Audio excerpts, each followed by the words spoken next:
Shalom Bapak Ibu yang dikasihi Tuhan. Lukas pasal 1 ayat 38 berkata demikian. Kata Maria, sesungguhnya aku ini adalah hamba Tuhan, jadilah padaku menurut perkataanmu itu. Lalu malaikat itu meninggalkan dia. Bapak Ibu sering dikasihi Tuhan, hidup itu harus menyenangkan Tuhan. Karena itu adalah salah satu tujuan utama dalam hidup kita. Kita diciptakan untuk menyenangkan hatinya Tuhan. Kita diciptakan karena Tuhan punya rencana yang luar biasa atas hidup kita. Kita bukan robot, kita diberi akal budi, kita diberi hati, kita diberi kehendak. Dengan tujuan Tuhan pengen semua yang kita lakukan menyenangkan hati Tuhan.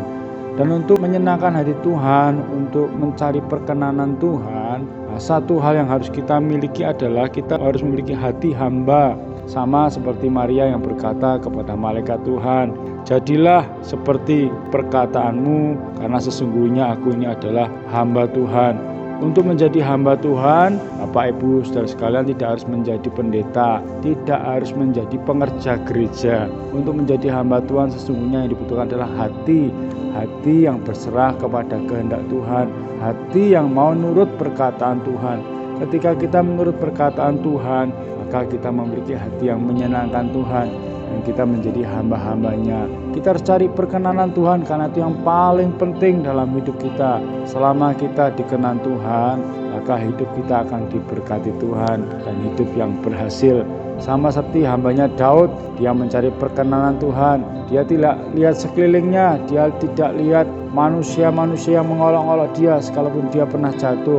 Tapi dia merasa dia butuh Tuhan, dia adalah hamba Tuhan. Sekalipun dia seorang raja, dia merasa dia tetap seorang hamba dan dia adalah hambanya Tuhan.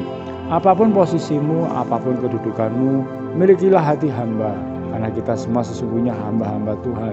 Dan sebagai hamba Tuhan, kita harus menurut apa yang menjadi mau Tuhan dalam hidup kita. Semoga kita semua bisa melakukannya dan menjadi hamba-hamba Tuhan berhasil dan hidup kita semakin diberkati Tuhan. Demikianlah firman Tuhan untuk hari ini. Kiranya Tuhan memberkati kita semua. Dalam nama Tuhan Yesus Kristus. Amin.